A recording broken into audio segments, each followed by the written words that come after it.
अकोल्यामध्ये भाजपकडून अनूप धोत्रे लोकसभेचे उमेदवार असतील। दुसऱ्या दिवशी शिवसेना ठाकरे गटाची बैठक होतीये। ठाकरे पक्ष आणि उमेदवार देण्याच्या तयारीत आहे। ठाकरे पक्ष आमदार नितीन देशमुख यांच्या नेतृत्वाखाली ही बैठक झालेली आहे।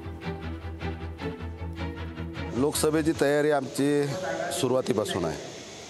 शिवसेना नेहमी निवडणुकीच्या तयारीलाच हजर असते।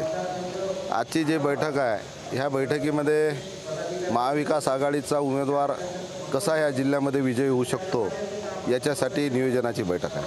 आणि अद्यापर्यंत असा कोणत्याही पक्षाच्या इकडून कोणते आदेश आले नाही, चर्चा चालू आहे। लोकसभेची आमची तर सुरुवातपासून तयारी आहे, परंतु पक्षप्रमुखांनी जो निर्णय घेतला, ज्या पक्षाला उमेदवारी मिळाली त्या पक्षाचं आम्ही निश्चितपणे प्रामाणिक काम करू।